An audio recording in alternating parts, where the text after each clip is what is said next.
Oi, gente, tudo bem? Sejam bem-vindos ao nosso episódio número 2 do AdoreCast. Esse podcast que veio para trazer muita informação relevante sobre a nossa fé. Homens e mulheres que foram marcados na sua jornada. Hoje eu estou aqui mais uma vez na companhia da Malu. Oi, Malu. Oi, pastor. Oi, Alfeu, que está nos ajudando. É sempre bom a gente lembrar da galera. Nossa técnica, né? Da nossa galera que ajuda, porque esses são os que sabem. Exatamente. É isso aí. Gente, então, quero lembrar vocês que nós estamos aqui começando mais essa jornada. Nós estamos no mês do Outubro Rosa e a gente quer falar com vocês sobre prevenção do câncer. Nós vamos falar de uma história linda que aconteceu com a nossa irmã Maria. Ela venceu não uma vez, não é? 2 vezes, né? Boa tarde, Maria. Seja bem-vinda ao nosso AdoreCast. Boa tarde, Manu. Boa tarde, Alfeu. Então, eu realmente não é uma história, é 2 histórias. São 2 histórias. Conta pra gente um pouquinho assim da tua trajetória. Muito tempo na igreja, como que tem sido a sua jornada de fé? Na verdade, eu tenho 22 anos já de igreja, de convertida. 22. E, gente, reparem na mão da Maria. Maria veio temática. Não foi intencional. Não foi intencional. Não. Então, você tem 22 anos de conversão. 22. E assim, são 22 anos, você é casada, a gente sabe disso, é mãe de uma filha. E todo esse processo, como que inicia a sua jornada em relação a esse diagnóstico? Você fez algum tipo, que a gente está falando agora no Outubro Rosa, está falando da importância da prevenção, né, mano? Exatamente. Como assim, você percebeu no seu corpo as reações quando você foi procurar no médico ou foi um exame de rotina? Como foi? Na verdade, referente ao câncer, eu não tinha percebido nada. Não tive reação, não tive sintomas nenhum. Eu procurei um médico gastro na época, por causa que eu tinha problema com lactose. E na minha família tinha problema com glúten. Como é que é? Volta essa história aí. Você foi no médico primeiro para saber o problema de lactose. De lactose.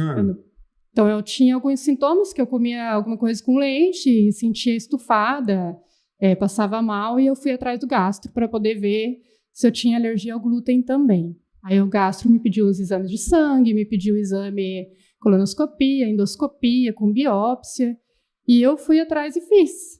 E quando eu peguei o diagnóstico dos exames, apresentei à doutora, ela olhou para o exame e falou: nossa, tadinha, você tem câncer. Nossa, ela reagiu desse jeito, tadinha. Desse jeito, Então, quer dizer, você foi fazer um exame nada a ver, uma coisa totalmente aleatória para investigar uma outra situação, e esses resultados trouxeram a informação que você tinha o câncer. Isso. Então, quer dizer, não teve essa questão, fazer o toque da mama, igual tá todo mundo agora falando, né, que tá aí. Foi nesse sentido. Foi nesse sentido. Foi um exame de rotina, na verdade. E daí, no caso, quando teve o diagnóstico, foi identificado só no intestino.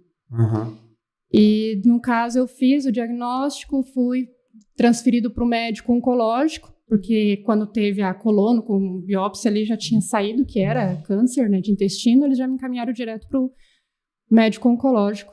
E aí eu escolhi na época, não sei se pode falar nomes? Pode. Eu escolhi o Dr. Juliano. Tá, então assim, pegou os exames, imaginou, mano, você pega os exames, vai no médico, e a médica olhou assim, e qual foi a tua reação? Na hora, na frente dela, comecei a chorar. Fiquei bastante nervosa, comecei a chorar, e ali terminei a consulta, saí, entrei no carro e só chorava, pensei, minha vida acabou, vou morrer, tô com câncer. Você estava sozinha? Estava sozinha.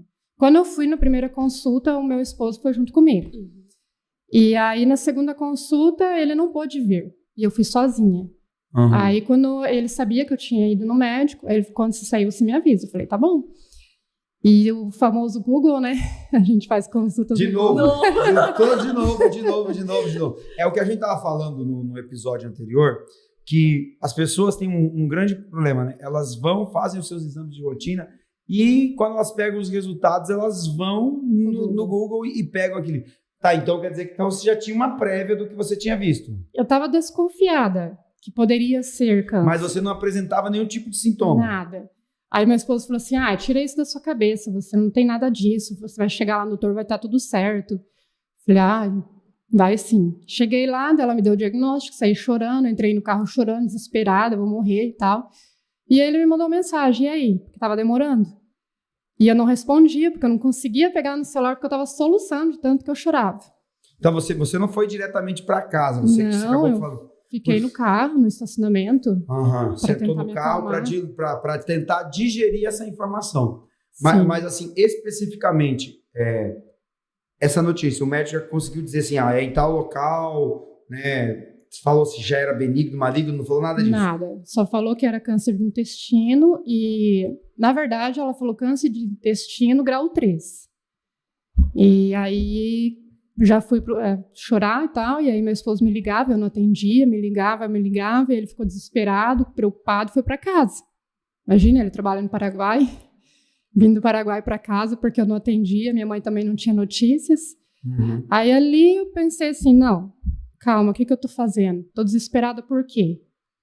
Aí respirei fundo, falei, não acabou o mundo, vamos tratar. Respirei fundo, me acalmei e fui para casa. Então, quer dizer assim, o passo 2, você se acalmou, foi para casa. E como é que foi? Porque geralmente as pessoas, não sei, né? Quando vai compartilhar, como é que compartilha uma má notícia? Exatamente, porque você falou grau 3, como você chega em casa, conta... Seu marido já está em casa te esperando? Sim, ele estava lá me esperando com a minha mãe. E na época minha filha tinha 3 anos, ela estava em casa também. Aí eu tinha que estar calma por causa dela. Eu pensava nela. Aí eu cheguei em casa e eles, o que aconteceu? O que aconteceu? Eu falei, tá tudo bem. Daí ele falou, você tá chorando? Calma, tá tudo bem. Aí eu passei, informei o diagnóstico para ele, o diagnóstico para minha mãe, eles começaram a chorar. Eu falei, calma, não é o fim do mundo. Vamos lutar? Tem tratamento, eles já me encaminharam para médico para fazer tratamento, tudo, vamos lutar? Daí acalmei eles, tal, me acalmei. Aí de noite a gente conversando, eu e meu esposo, ele falou assim, que eu estava afastada da igreja, já fazia 5 anos. Eu me converti e tal, aquelas desilusões que a gente novo convertido, não tem muita experiência, se desilude com homens, né? E acaba que põe a culpa em tudo, né? Aí a gente estava afastado, mas não desviado das doutrinas de Deus, né?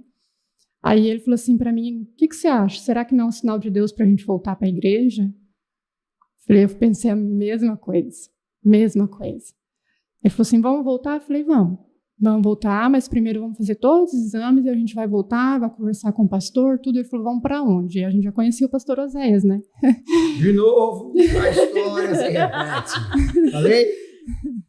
É porque a gente fala assim, né? Não está na Bíblia, mas aí a mente da gente e as pessoas ao nosso redor, ela fala assim, não volta pelo amor, volta pela dor, volta pela necessidade. Verdade. Mas existe uma coisa que a gente tem que entender assim, né? Os planos de Deus não são os nossos. Verdade. Aí ele tinha,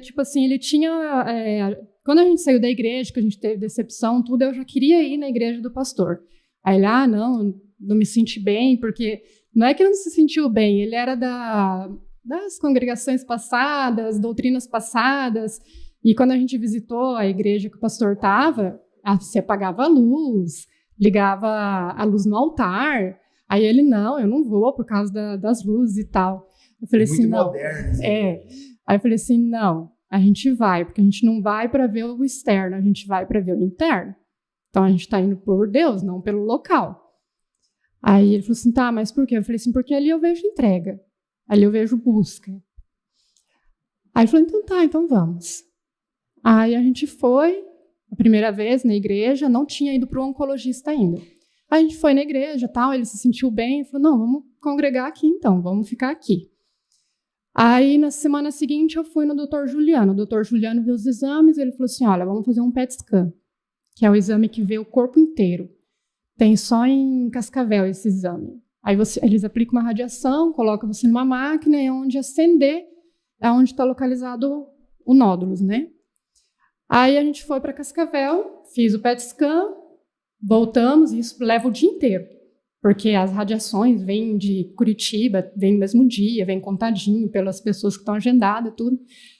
Aí, quando eu peguei o PET scan e levei para o doutor, deu o diagnóstico do câncer de intestino, grau 3. O grau 3 seria por causa de metástase, né? Aí estava com metástase no pulmão, direito e esquerdo, e no fígado. Aí, quando eu levei do doutor, ele falou assim, ó, a gente vai fazer o seguinte, a gente vai fazer o tratamento, isso foi em janeiro de 2022. A gente vai fazer o tratamento com quimioterapia, radioterapia. Ele perguntou, você pretende ter mais filhos? Eu falei, pretendo. Ele falou assim, ó, então já vou te falar logo. Você não vai poder mais ter filhos se você for fazer a radioterapia. Aí, sabe, assim, na hora que vem aquela força, assim, eu falei assim, não, eu não vou fazer fisioterapia. Daí ele falou assim, por quê? Eu falei assim, porque Deus não vai permitir que eu precise fazer fisioterapia. Eu tinha ido um dia na igreja. Voltado um dia para a igreja só. A quimioterapia. Isso, na radioterapia, desculpa. Radioterapia. Eu falei, eu não vou fazer a radioterapia. Aí ele perguntou por quê. Eu falei assim, porque Deus não vai permitir que eu faça. Deus tem muitos projetos e muitos planos ainda na minha vida. Quer dizer, no meio desse turbilhão de informações e diagnósticos, e aí por isso que a Bíblia fala que a fé, ela do tamanho de um grão de mostarda, move tudo, né? Move. Realmente, porque hoje, com você olhando para trás e vendo tudo que você passou e essa certeza, a palavra lançada, eu não vou precisar passar. Por isso que a gente tem que lembrar muito, e a Maria aqui já entra num ponto, não estou fazendo merchan, tá? Mas quem sabe logo eu escrevo um livro, né? A minha fé tem voz, né? Eu estou pensando sobre isso. Realmente, sobre o que nós falamos, minha fé não tem nada a ver com o que eu estou vendo, a minha fé tem tudo a ver com o que eu estou falando, né? Todo o momento você estava dizendo, não, eu não vou precisar, você estava fazendo uma declaração. Sim. E aí o médico falou para mim que eu iria, daí eu falei assim, tá, e quantas quimioterapias eu vou fazer? Ele falou, eu não tenho uma quantidade. Eu falei, por quê? Ele falou assim, devido à agressividade do câncer. Aí eu falei assim, mas então eu vou fazer pelo resto da minha vida? Ele falou, não sei. Vamos fazer, vamos começar, e daí a gente vê. E a sua rotina, como é que você lidou com essa situação? Beleza, estou diagnosticado, estou procurando tratamento, mas o grande lance é assim, porque quando as pessoas recebem um diagnóstico de câncer, né, isso fica aqui para todo mundo, automaticamente, se você ouvisse falar na década de 80, né, nem na 80, 70, 80, se você ouvisse o termo AIDS, por exemplo, a pessoa já ia falar assim, morreu, está condenada à morte. Então, basicamente, as pessoas associavam, se pegasse o diagnóstico, estava morto. Então, assim, como que você lidava no seu dia a dia com essa informação? Porque você recebe um diagnóstico, recebe assim, grau 1, grau 2, grau 3. Então, assim, se é numa ordem crescente, grau 3 não está nada bom. Sim. Então, como é que você lidava no seu dia a dia? A questão da mãe, a questão da esposa, né, a questão da filha, e no meio de tudo, como fazer esse elo com a fé? Na verdade, eu tive uma fé tão grande que eu procurava não me preocupar com o dia a dia. Tipo, amanhã não, hoje. Vou viver o hoje, que amanhã Deus vai prover.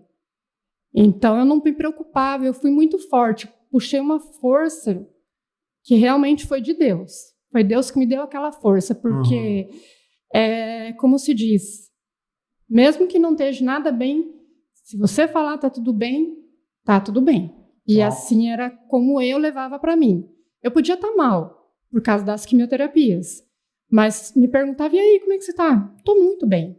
O teu caso, você fez a quimio, mas não fez a rádio. Não fiz. Eu fiz... Na verdade, quando veio o diagnóstico, tinha dado que era maligno, comecei a fazer as químio, e aí o médico falou assim, a gente vai fazer as químio, mesmo que ele diminua e suma, a gente vai ter que operar, porque fica raízes por ser grau 3, né? Aí falou, a gente vai ter que operar, porque ele pode sumir da superfície, mas a raiz fica. Falei, não, tranquilo. Aí ele falou assim, vamos fazendo as químios, conforme vai diminuindo, a gente te encaminha para a operação, e aí a gente vai continuar. E a gente vai vendo o seu progresso. Falei, não, tranquilo. Aí eu fiz 3 quimioterapias. Eram 3 tipos de quimioterapia. Eram 2 no dia, que era aplicada, e uma eu vinha para casa. Eu ficava 3 dias com uma bombinha colada no meu corpo. E essa bombinha, a cada hora, ela ia bombeando para dentro da veia essa quimioterapia. Aí no 3º dia eu voltava lá e retirava. Eu tive assim, não mudou nada na minha rotina, eu tive uma rotina normal, porque o médico falou para mim, não muda a sua rotina, viva normal, porque o psicológico é o mais importante. O que a gente falou no último episódio, que a mente ela pode sabotar e ela pode te ajudar, e a sua mente foi muito forte nesse momento, a sua fé fortaleceu a sua mente. Isso daí é uma coisa que a gente tem que deixar para todo mundo que está assistindo o podcast Gente, vocês precisam blindar a mente de vocês. Ela pode criar cenários incríveis, né? Mas também ela pode levar você a um extremo. Então, quer dizer assim, você, diferente do que a gente tem acompanhado, você recebe uma notícia, você recebe um diagnóstico, você faz um tratamento, mas você não muda. Quer dizer, é aquela história, né? Eu decidi não me entregar. Exatamente. Isso. Na verdade, não é que eu não mudei, eu mudei. Mudei para melhor. Mudou para melhor. E o efeito? Porque, assim, geralmente o pessoal, quando vai fazer tratamento, a preocupação, o homem nem tanto, mas a mulher, quando o médico falou assim, vai ter que fazer quimioterapia, cabelo. Na hora eu nem pensei. Não pensei. Eu imaginei até que eu ficaria careca. E aí eu falei pro doutor, né, na hora que ele falou dos tratamentos, que iria iniciar, eu falei assim, quanto tempo vai cair o meu cabelo? Aí ele falou assim, não, ele não vai cair. A quimioterapia, ela é diferente. Então, essa medicação, ela vai fazer cair uma porcentagem do seu cabelo, mas careca você não vai ficar. Falei, não, então tranquilo. Ele falou assim, a não ser que você queira raspar, mas ele não tem necessidade, porque ela é diferente. Falei, então tá bom. Porque cada parte de CA que se fala é um tratamento diferente, né? Uma quimio diferente, então uma reação diferente no corpo. É por isso que a gente fala aqui, que está fazendo essa série de mensagens aqui, de entrevistas no podcast, a importância de identificar precocemente e também de tratar. Eu deixei um dado no outro episódio, vou deixar nesse episódio. 90% de chance de cura quando o diagnóstico é precoce. Então fica aqui o nosso lembrete para o pessoal que está participando aqui, principalmente no público feminino, né? Apesar que as mulheres se cuidam, mas ainda tem uma demanda que não fazem o autoexame, que não tem essa desconfiança, né? E assim, falando de desconfiança, você já tinha na sua família, teve algum caso? Eu tive um caso da minha avó, mas o dela era no útero, né? Na parte da mãe do meu pai. Mas de qualquer outro tipo de câncer, não. Foi no útero, ela descobriu tarde, ela não teve tratamento. Mas foi só também. Então, o médico falou que esse não ia diferenciar no diagnóstico, por ela ter tido no útero, não dar seguimento com o que eu tive. Então, ele achou bem estranho também não ter tido nenhum caso na família e eu ter tido o câncer de intestino. Provavelmente, até alimentação, alguma coisa dentro do seu cotidiano, então, pode ter sido. Foi o que o médico falou, que a alimentação é muito diferenciada de hoje em dia, né? Exato. É tudo fast food, coisa tudo muito prática, muito rápido. E isso daí mudou totalmente depois do diagnóstico. Ele não atribuiu uma causa genética? Não, genética nenhuma. Nenhuma. Tá, e aí? Passa por esse primeiro momento, você vai vencendo. Quanto tempo durou esse período seu aí? Então, na verdade, eu fiz, voltando um pouquinho, né? Que daí eu fui lá na igreja e tal, e eu fiz uma quimio e fui para a igreja. E lá o pastor fez uma oração para que todos fossem lá na frente, e eu fui. Só que eu não tinha conversado com o pastor ainda do diagnóstico que eu tive. E aí, nas orações, o pastor pediu para que os pastores auxiliares viessem orar, e uma irmã veio orar por mim e colocou a mão bem na minha barriga e nas minhas costas. E começou a orar, e daí ela começou a orar, e eu comecei a chorar, e eu comecei a sentir a mão dela esquentar, e ela falava assim, eis que te digo, que você não vai morrer desse problema, que isso não é para sua morte. Aí ali eu desabei. Ele falou assim, o diagnóstico do homem não é um diagnóstico de Deus. E aí eu cheguei em casa com meu esposo, falei, vamos contar para o pastor o que está acontecendo, porque assim a igreja ajuda em oração, e aí eles sabem em que caminho andar junto com a gente. E aí a gente marcou com o pastor na igreja e contamos para o pastor. Eu não sei se o pastor lembra, mas o pastor olhou para mim e falou assim, olha, eu estava orando para Deus por um milagre. E agora você me vem com essa história, é Deus mesmo.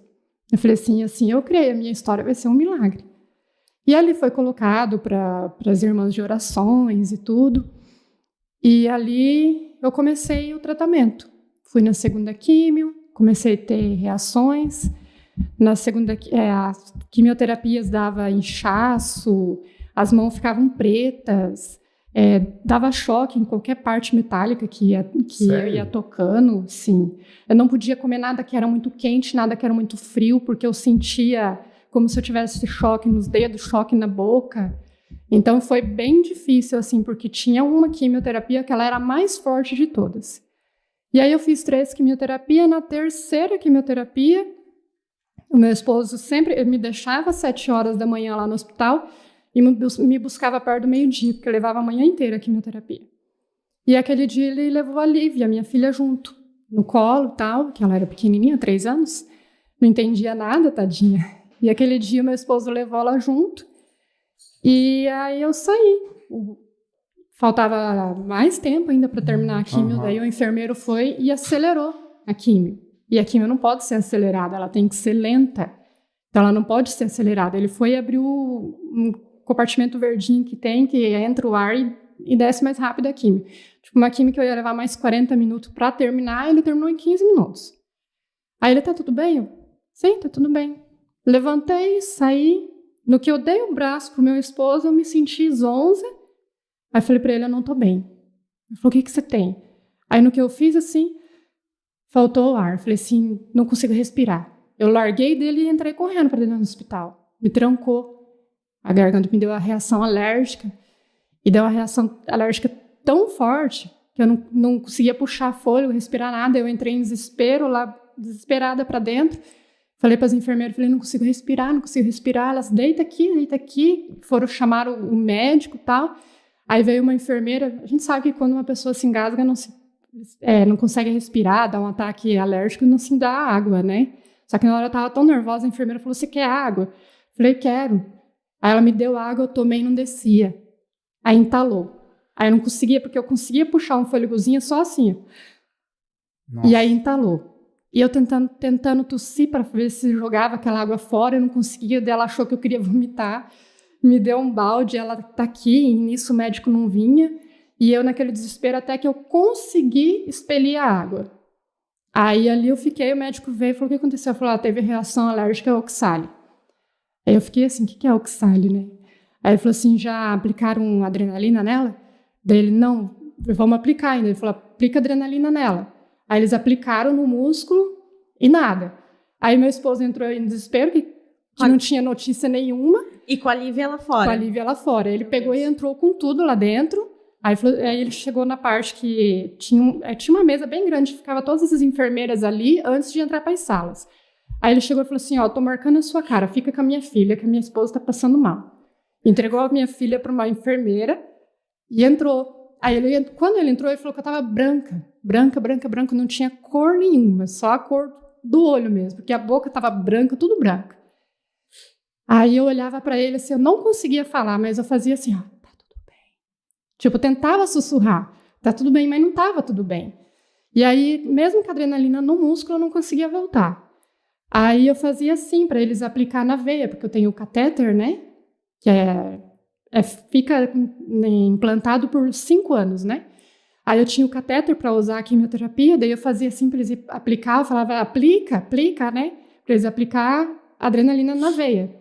E aí eles não tinham mais o que fazer, eles colocaram oxigênio, mas eu não conseguia puxar.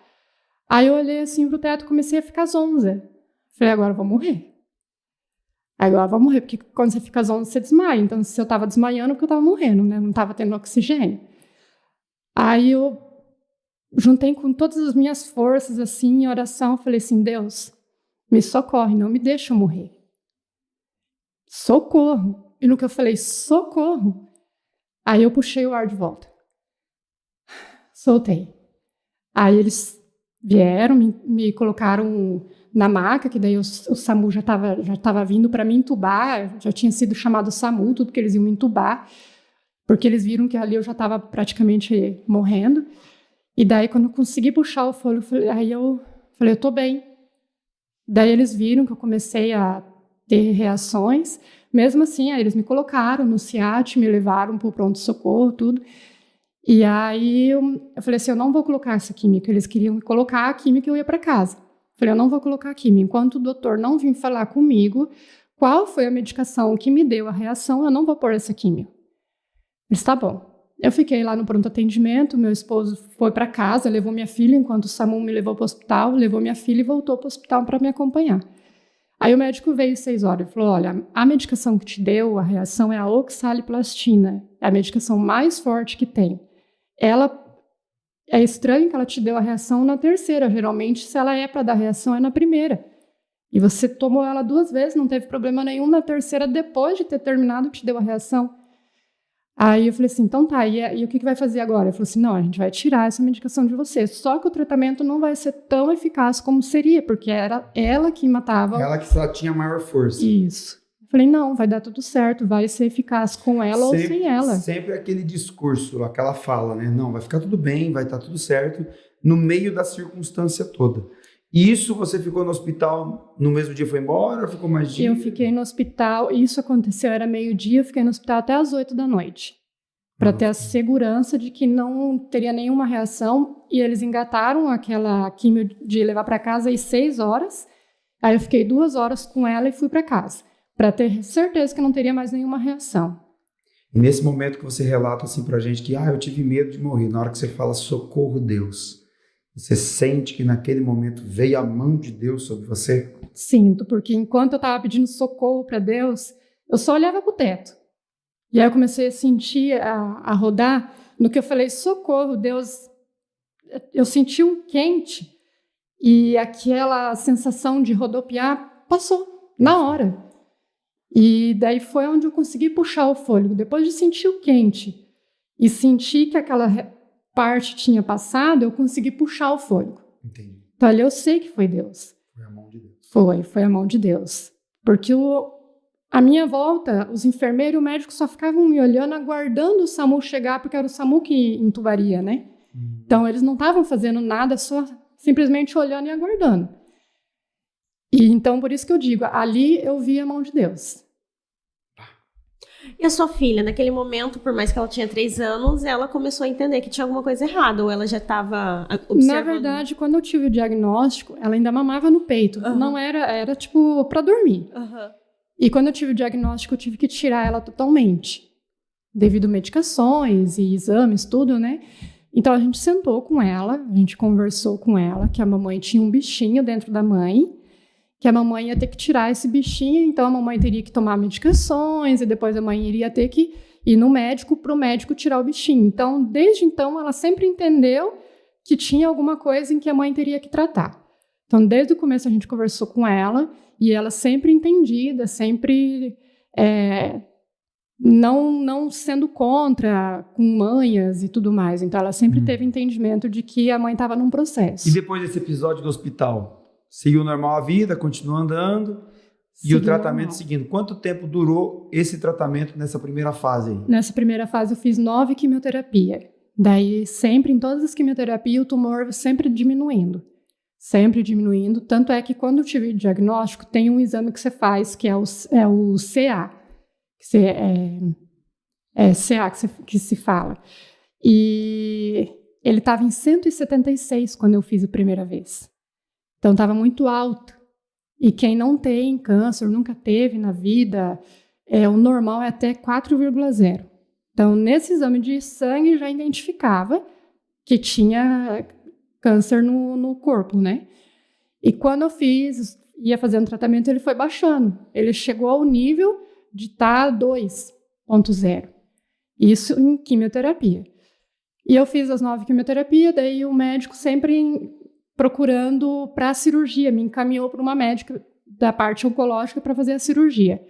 Só que ali eu não colocava confiança nela, e eu orava para Deus, eu não estou confiante na cirurgia dela. Porque ela ia fazer cirurgia de barriga aberta, de fora a fora. Ia ser aquela cirurgia de 40 centímetros.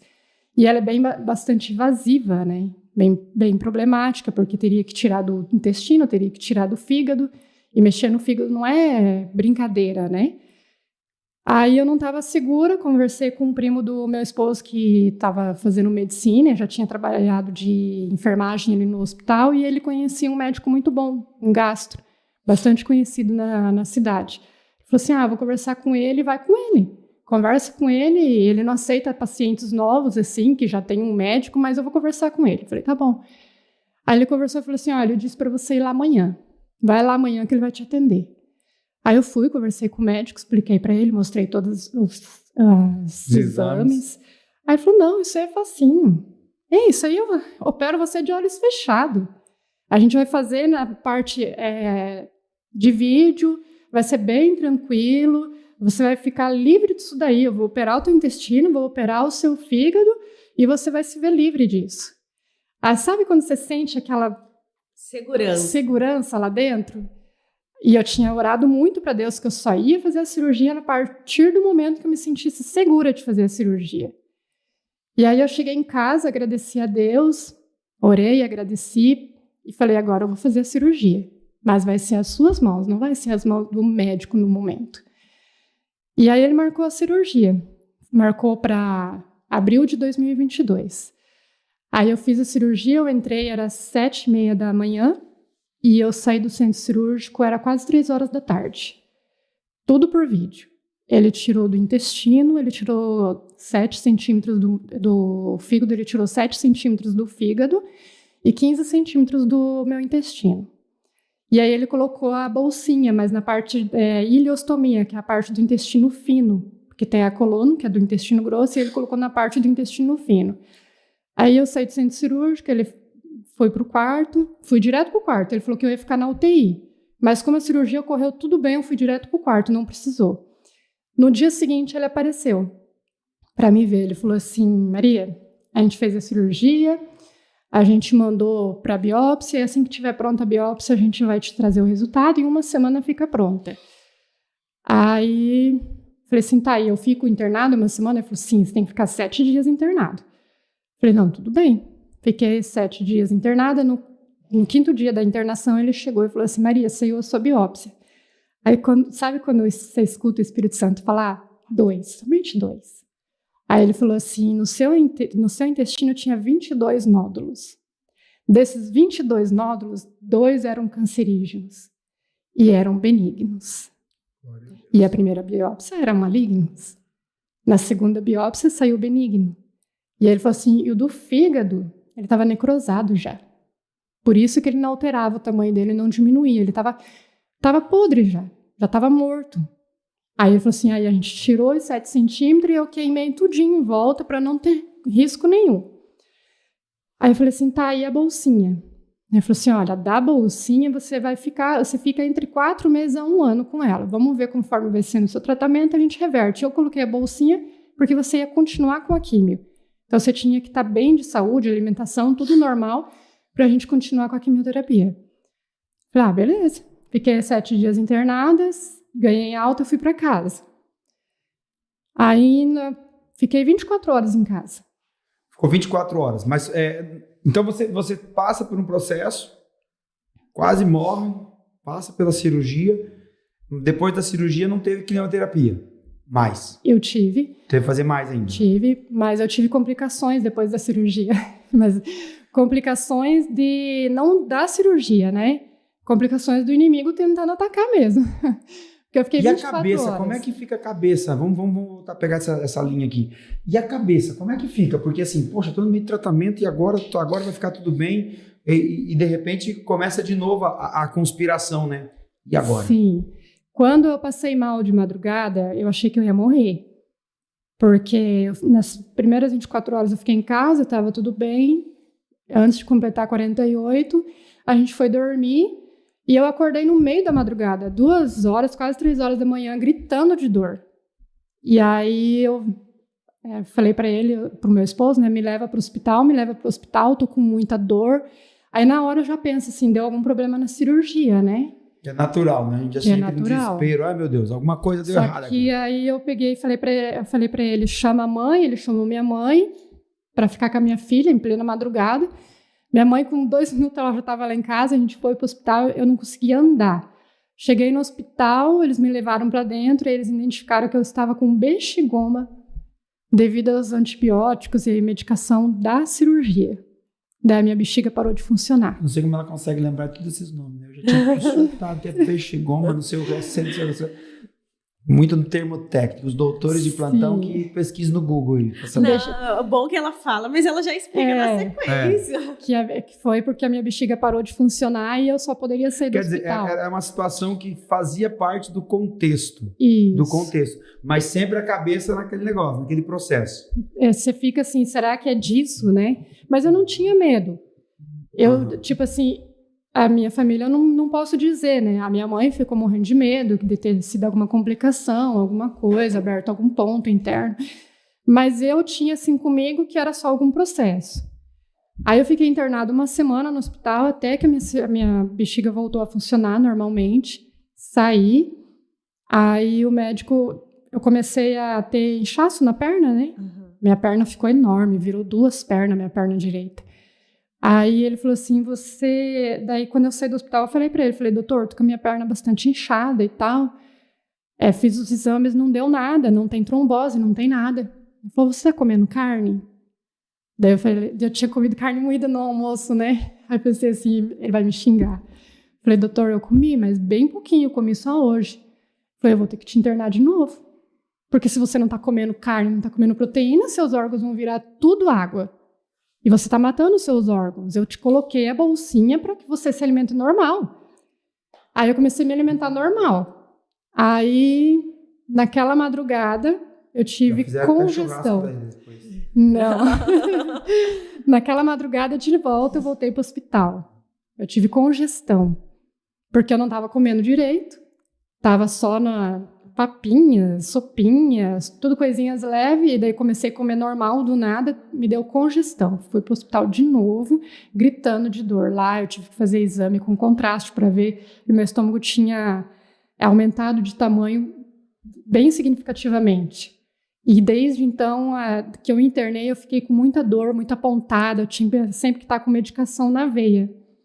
A médica falou, você só vai sair do hospital a partir do momento que você parar de sentir essas dores e o seu estômago diminuir. Aí foram mais uma semana. Então, do primeiro processo, eu fiquei 15 dias internada. Que teve as complicações, mas nenhuma da cirurgia. E ali eu já comecei a entender. É Deus trabalhando, mas é o inimigo querendo me afrontar. E comecei uma luta ali. Você já parou para pensar assim, não sei, né? Geralmente as pessoas pensam, né? Por que justo agora? Tava tudo tão bem, tava tudo tão legal, e de repente o Senhor me faz essa. O que traz de aprendizado para você, é o que eu falei hoje, né? Barro não questiona o que vai ser.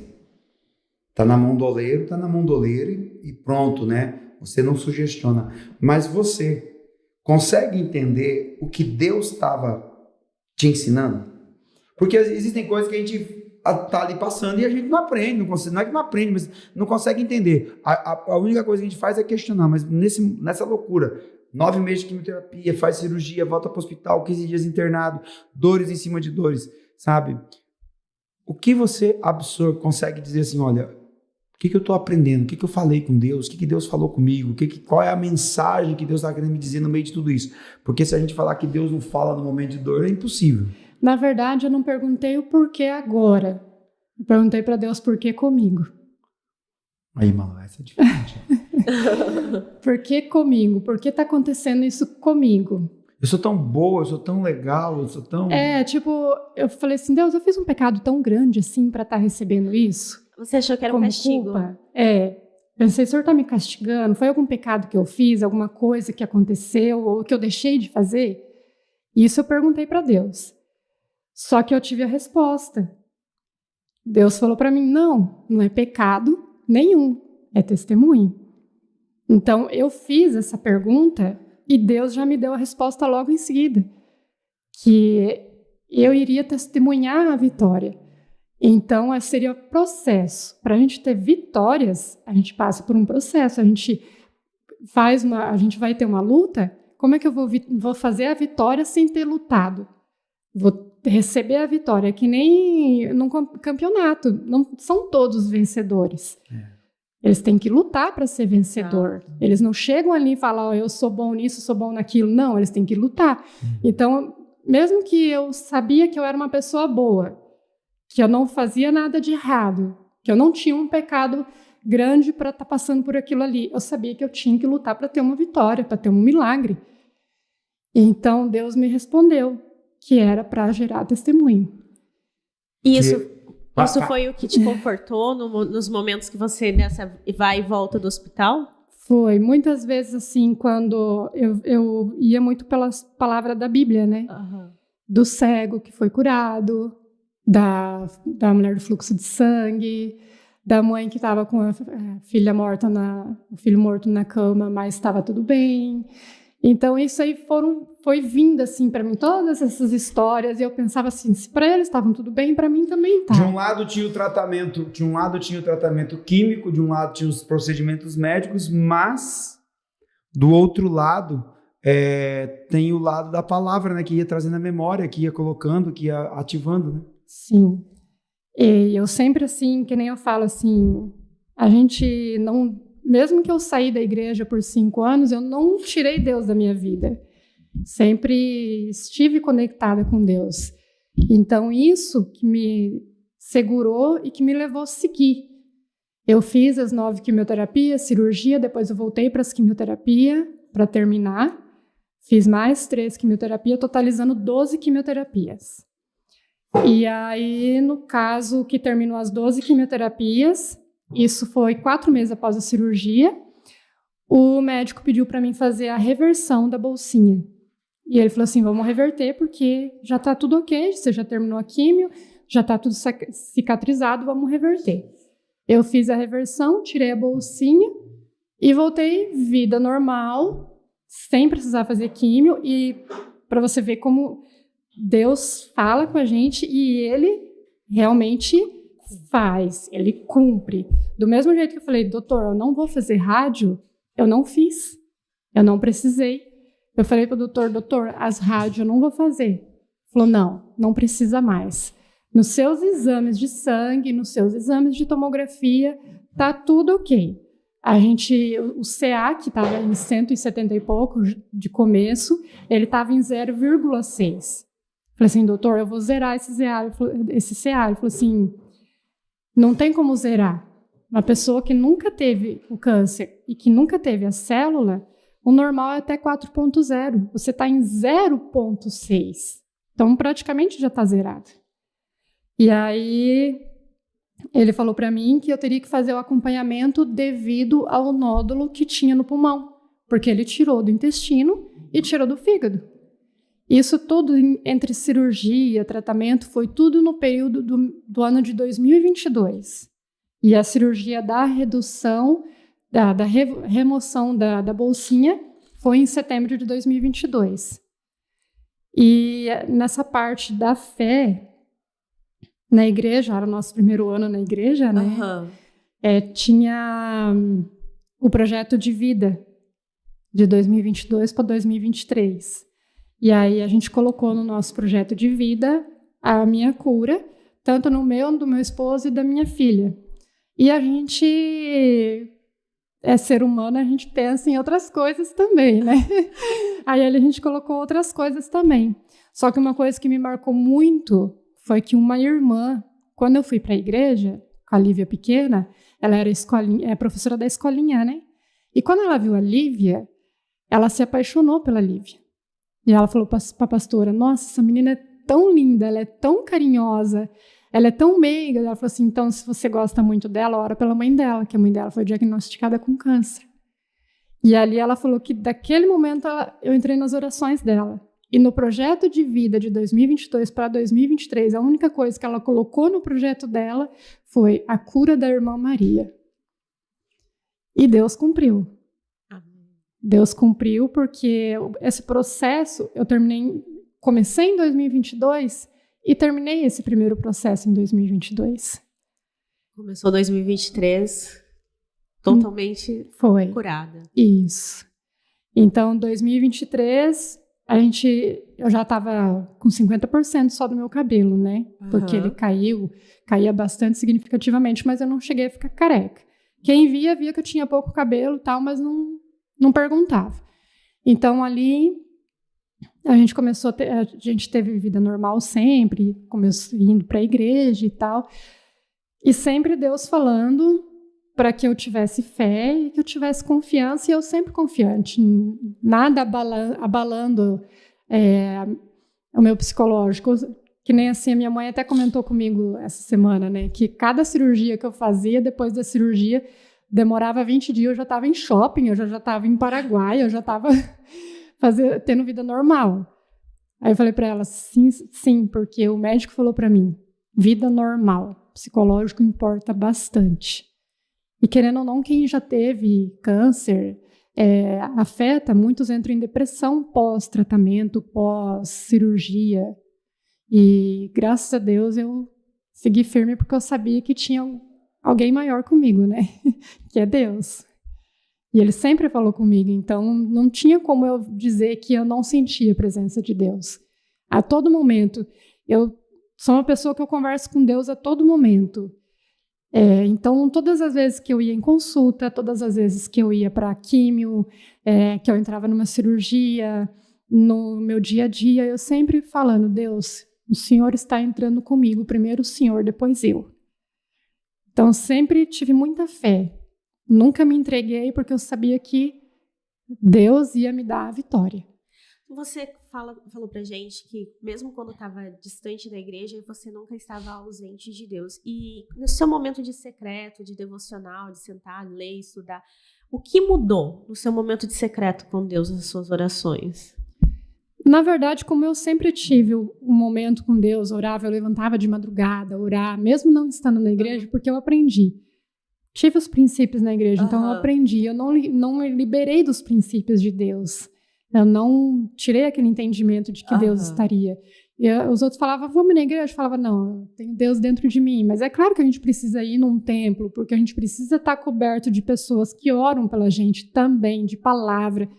Porque a gente busca, mas às vezes a gente não entende 100%, que nem é dentro da igreja. E eu sempre orava a Deus, eu louvava os hinos em casa, porque eu louvava na igreja, né? Eu sempre tive vontade de louvar, e na igreja que a gente tinha oportunidade, não sabia nada. Lá não precisava saber de nada, né? Então, eu não sabia de nada e aprendi no empurro mesmo, né? Na cara e com a coragem. Então, eu sempre sentia falta daquilo, de estar envolvida, sabe? Fazer parte do corpo de Isso, então eu sempre sentia falta, mas eu tinha aquele medo dentro de mim de ir e não dar certo de novo, sabe? Então, por isso que eu louvava em casa, eu lia a Bíblia em casa, eu orava em casa, eu conversava com Deus sempre, eu sempre fui uma pessoa muito quieta, né? Não sou uma pessoa muito de brincadeiras e tal, assim, posso às vezes estar numa roda de 5, 6 pessoas e só vou falar se vier falar comigo, né? Não porque eu não queira, mas é porque eu sou meio quieta na minha, meio tímida. Eu entendo. E aí, eu sempre admirei as pessoas que chegam com tudo, né? Então, eu sempre no meu período de estar quieta, eu sempre estava íntimo com Deus, né? Orando, falando com Deus. E isso não mudou. Quando eu voltei para a igreja, eu sinto assim que mudou como se Deus me ouvisse melhor. Mas é porque, como diz, né? Onde tem 2 ou 3, ali eu estarei. E às vezes eu estava só. Não que ele não me ouvia. Ele me ouvia. Só que quanto mais gente orando por um propósito. Caminhando no mesmo objetivo. Sim. As orações são mais rápidas, mais atendidas rapidamente. Não que não são atendidas você falando com Deus, mas elas são mais rápidas o retorno, quando se tem mais gente buscando o mesmo propósito. Então, eu senti isso, e eu senti, assim, ouvir mais Deus falando comigo, não só nas orações, mas através de pessoas. Então, isso ficou mais claro para mim. É uma coisa muito gostosa de sentir. Quando você fala com Deus, você pensa, será que Deus está me ouvindo? E quando você recebe a resposta de Deus, você sente aquela gratidão lá dentro. É tão gostoso, te enche de alegria por saber que Deus te ouviu. E muitas das vezes a gente precisa de provas que Deus está ouvindo, mas não é necessariamente preciso ter as provas, né? A gente é meio falho nessa parte, né? Mas a gente é meio falho nessa parte, achando que Deus tem que provar. Deus não tem que provar nada, quem tem que provar para Deus somos nós, né? E aí eu fui, continuei como eu vou dizer... como que fala quando você acompanhamento. Isso. Continuei no acompanhamento, fazia cada 2 meses os exames, aí depois foi para 5 meses, aí depois a cada 6 meses. Aí ano passado, em abril do ano passado, eu fiz o exame de volta, a tomografia, e constou que deu uma leve alteração do pulmão esquerdo, que estava estável. Daí ele deu uma leve alteração no pulmão esquerdo, aí o médico falou, vamos fazer o PET scan. Voltei para Cascavel, fazer o PET scan, e aí ali deu que ele realmente tinha alterado, e graças a Deus não tinha dado em nenhuma outra parte do corpo. Aí eu voltei com o médico, aí o médico falou assim, vou encaminhar você para o doutor de pulmão, você vê qual doutor que você confia, porque eu já tinha um doutor. Aí falou, vai no doutor que você confia, e aí a gente pode fazer, queimar ele, congelar, ver o que o médico acha melhor. Aí eu marquei com um especialista de pulmão aqui em Foz, muito bom ele. Aí ele falou assim para mim, Maria, ele é pequeno, médio, né, tamanho médio, porque ele tinha quase 2 centímetros. Ele falou assim, ele é visível, então não teria o porquê a gente queimar ele ou congelar ele. Vamos tirar ele logo de uma vez. Aí eu falei assim, tá, mas aí fazer a cirurgia de novo? Aí ele falou assim, eu acho melhor, porque daí você já tira ele do seu corpo, você já fica livre e tal. Eu falei, tá, e quais são os riscos dessa cirurgia? Ele falou assim, o risco de toda cirurgia, até de você ir no dentista você tem risco. Mas é uma cirurgia mais tranquila, mais rápida, porque é mais simples. Falei, tá, então o que o doutor me fala? Ele falou assim, a gente vai cortar aqui, fazer ali e tal. Daí ele falou assim, só que tem um problema, ele está muito próximo às veias que alimentam o seu pulmão inferior. Falei, tá, isso é bom ou ruim? Ou é ruim? O que é bom ou ruim no meio de uma sequência de informação? Porque pensa comigo, passar por uma vez é uma coisa. A segunda vez? A segunda vez aí você faz, aí agora você pergunta para Deus o quê? Não, olha, eu não perguntei nada para Deus, por que de novo? Não? Não questionei Deus, simplesmente aceitei. Aí fui com ele, daí ele falou assim, vamos fazer a tua cirurgia e tal, vai ser dia 3 de agosto, tua cirurgia. Falei, tá bom. Aí ele falou assim, a gente vai tirar só o nódulo, mas se eu verificar na hora que é arriscado tirar só o nódulo, devido às veias, eu tiro o seu pulmão inferior todo. Falei assim, tá, e como é que fica? Vou ter vida normal? Como é que é? Ele falou, não, vida normal. Vida que segue, normal, tira a parte inferior dele, você fica com a parte superior e o pulmão direito inteirinho. Aí veio as preocupações do ser humano, né? Falei assim, doutor, eu canto na igreja, eu faço parte do back da igreja. Eu vou poder continuar a louvar? Falou, vai, normal. Não sei por que não. Daí eu falei assim, não, porque você vai me tirar metade de um pulmão, como é que vai ficar meu fôlego, minha respiração, tudo, né? Falou, não, é normal, você sobrevive até com um pedaço só do pulmão direito, pode tirar todo o esquerdo, um pedaço do direito, você sobrevive. Tá, mas assim, olhando assim, uma conversa muito técnica, muito, não sei o quê, mas tem um questionamento, tem um porquê, porque assim, na cabeça da gente, não tem como falar assim, é normal. E aí eu pergunto assim, volta para casa, cheio de informação, cheio de notícia, como é que dorme? Como é que fala com Deus? Como é que a sua fé interage? Qual era a sua rotina de busca? Qual era a sua rotina do seu relacionamento? Porque a gente fala de devocional, a gente fala de tudo, mas como é que estava o teu papo com Deus no meio de tudo isso? Porque você volta para casa, tem um segmento, tem uma operação para fazer e tal, mas como é que estava a sua fé no meio de tudo isso? Como que você nutria? Como que você falava? Como que você andava? Porque assim, olhando aparentemente, a gente que acompanhou o caso, quem olhava para você não tinha nada. Sim. Porque você, diferentemente das pessoas diagnosticadas com câncer, você não debilitou fisicamente. Você não teve assim nenhuma o rosto amarelo, essas coisas assim, né? Você não teve queda de cabelo, enfim, como é que você nutria esse processo da fé? Na verdade, eu senti muita vergonha quando eu fui diagnosticada, vergonha perante Deus, por eu ter me desviado, né? Então, eu que me culpava por eu ter desviado de Deus e estar passando por aquilo ali, para que eu visse que eu tinha um Deus maior. Então, eu me sentia vergonha. E quando eu tive a segunda vez que eu fui e que o nódulo tinha tido alteração, eu só coloquei na minha cabeça, faz parte do processo.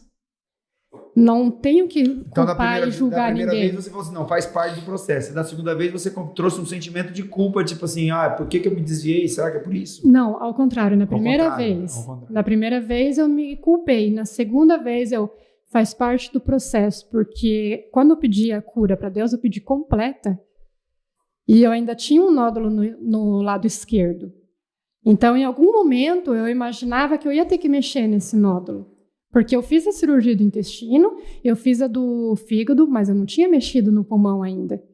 E eu pedi para Deus a cura completa, não pela metade. Independente do que tivesse que passar. Independente do que tivesse que passar. Então, eu sabia que em algum momento eu ia ter que mexer nessa parte do pulmão.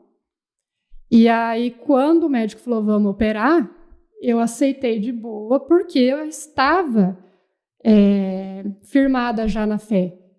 Eu já sabia do que Deus estava fazendo na minha vida. Então, não caí, não debilitei, não progredia, não regredia, eu progredia. Só cada dia mais eu progredia. Por quê?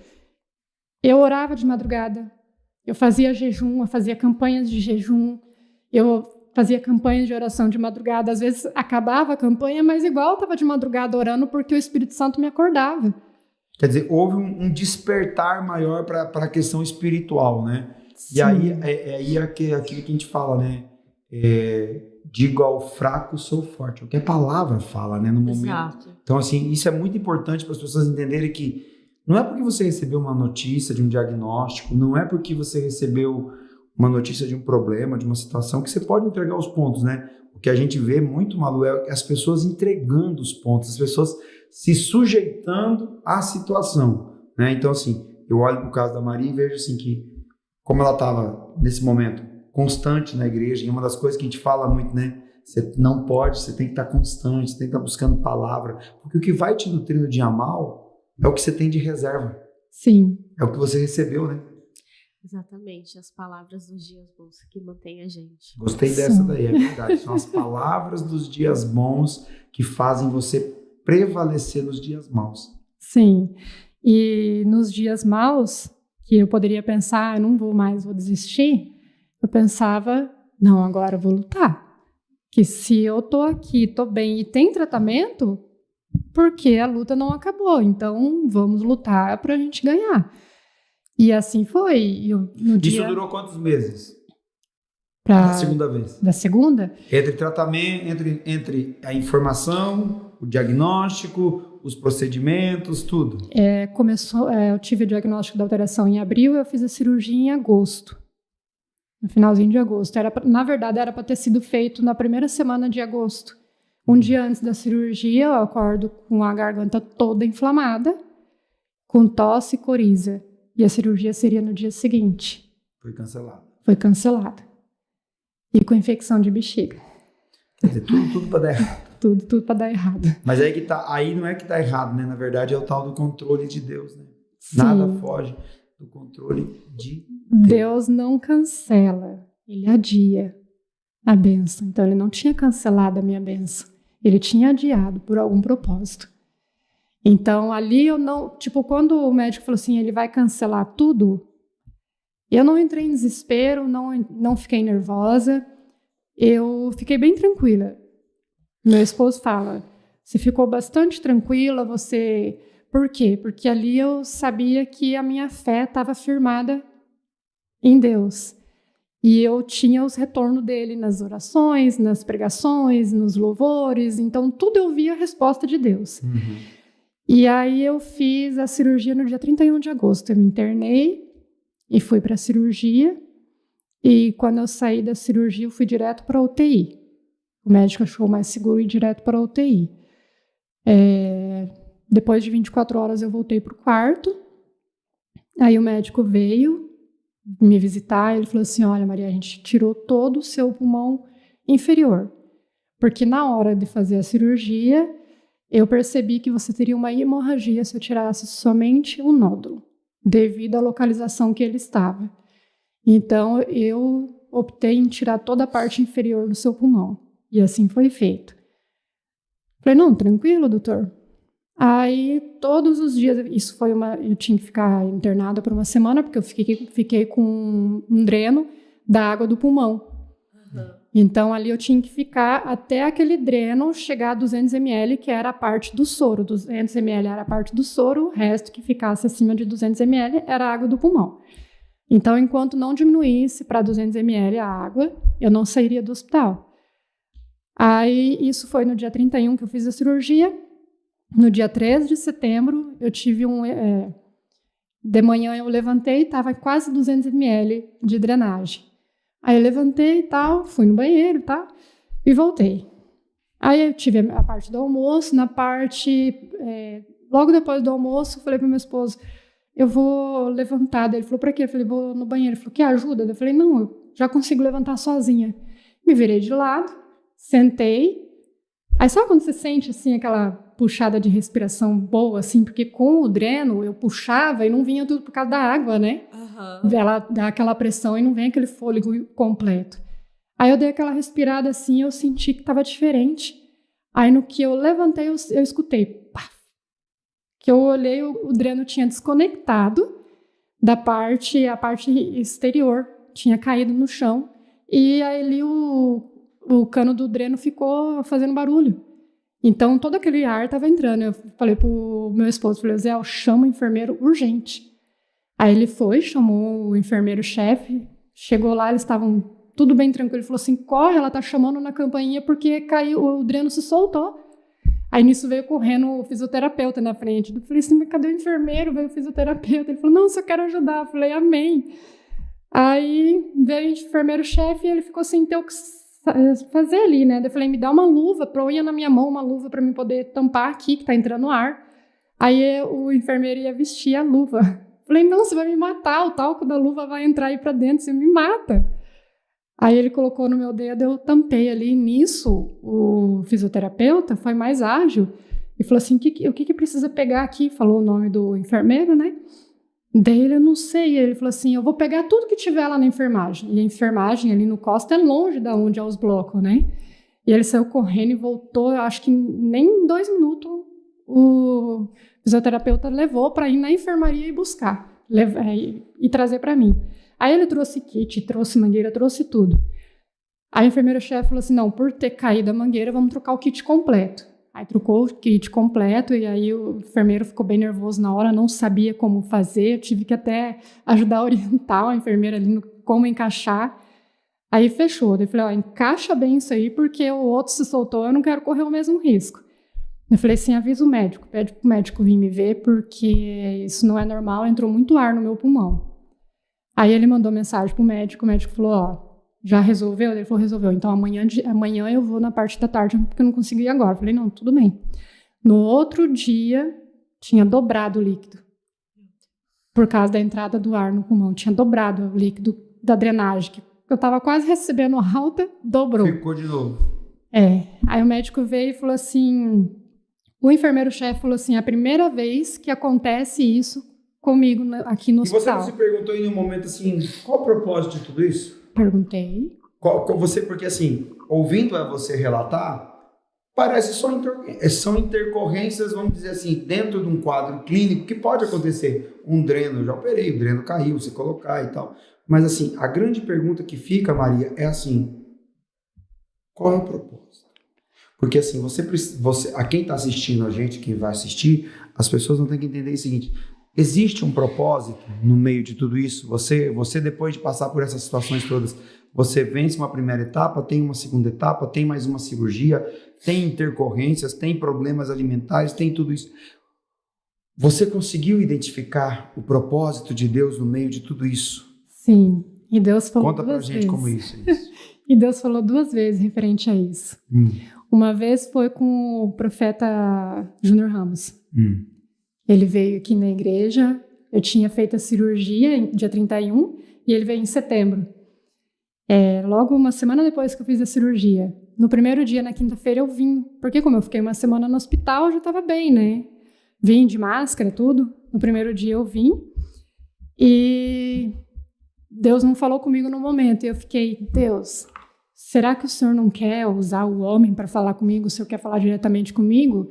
Mas eu não consigo identificar o Senhor falar comigo assim, direto, né? Que a gente... Você não consegue achar, tem intermediário. Você fica meio, sabe? Então, é isso que eu queria que você entendesse.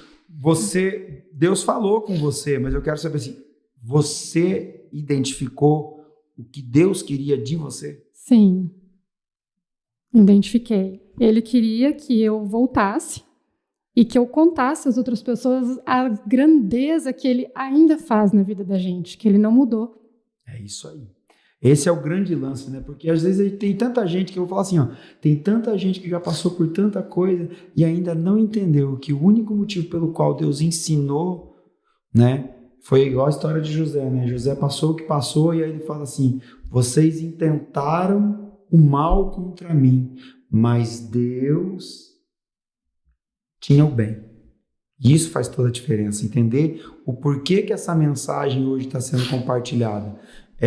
Quem está assistindo um pouco da sua história, quem está vendo tudo isso, está entendendo que você não se manteve de pé na primeira e na segunda porque você é boa, porque você tem algum prestígio. Você se manteve de pé porque tinha Deus sustentando. Esse é o grande, eu acredito que esse é o grande ponto que a gente sempre tem que entender. Confiar que Deus é fiel, né? Isso é o que mais chama atenção. Porque se você falar assim, Manu, já passou por situação difícil? Já passei. Maria já passou por situação difícil. E no meio de tudo isso, o que eu entendi? Eu vou falar o que um amigo meu falou uma vez para mim assim. O que eu entendi é que Deus é fiel. Deus é fiel e você documentou o milagre. Todo o processo que você passou dentro do hospital, você estava documentando um milagre. Sim. Você quer falar? Todos... Como eu fiquei uma semana ali no hospital internada, geralmente quem vinha, porque eu fiquei na enfermaria, né? Então era quarto dividido. Então, quem vinha fazer a cirurgia, algum procedimento, era 24 horas só. Se interna, faz o procedimento, dali 24 horas, ganha alta e sai. Então, nessa uma semana que eu fiquei internada, eu acho que eu passei com 4 a 5 pessoas ali do meu lado, ali, compartilhando o quarto. E com essas pessoas todas... Elas perguntavam para mim, mas por que você está aqui? E eu sempre comentava e sempre falava. E muitas assim se impactavam, assim, tipo, você tão nova, passando por isso. E elas me faziam a mesma pergunta. Você já se perguntou por quê? Mas eu falava que era Deus. Então era ali Deus, né? Eu falei com todas aquelas pessoas que passaram comigo ali no quarto, eu falava de Deus. Eu falava do que Deus fez e do que Deus ainda faz. E que ainda vai fazer, né? E que ainda vai fazer. Porque a história não acaba aqui, né? Eu acredito muito nisso, porque agora a gente tem que entender o seguinte, que você passou pelo que passou e agora a gente tem que se entender o seguinte, o que eu aprendi com tudo isso e o que eu vou fazer com tudo isso. A narrativa do que eu vou fazer tem que ser construída. Às vezes Deus vai colocar pessoas do seu lado com situações que você não entende, você talvez não tenha resposta, mas o seu exemplo vai ser a maior resposta. E aí eu vou fazer outra pergunta para você. Passado o que você passou, quando você pega a última cartada, fala assim, tá tudo certo. Quando é que caiu a ficha que tinha acabado? Foi mês passado. Quando eu voltei lá com o médico olhou para mim e falou assim, tá tudo bem, teus exames estão como se você nunca tivesse tido nada. E eu sempre pedia para Deus, para que Deus fizesse o médico, porque o médico falou para mim que eu não ia ter mais término do tratamento que eu ia fazer para o resto da minha vida, para que o médico enxergasse que tem Deus na minha vida. E ele falou para mim, você está como uma pessoa normal, como se nunca tivesse tido um câncer. Uau! Esse é Deus, né? Esse é Deus, esse é Deus. Maria, a gente está quase encaminhando para o final. qual que é a mensagem que você deixa para alguém que recebe o diagnóstico? Qual a mensagem que você deixaria, né, Malu? Porque eu acho que além de contar uma história, não gosto da palavra eu acho, tá, gente? Eu acredito que além de passar passar por uma história, qual a mensagem? Porque você, diferentemente das outras pessoas, você não se abalou, né?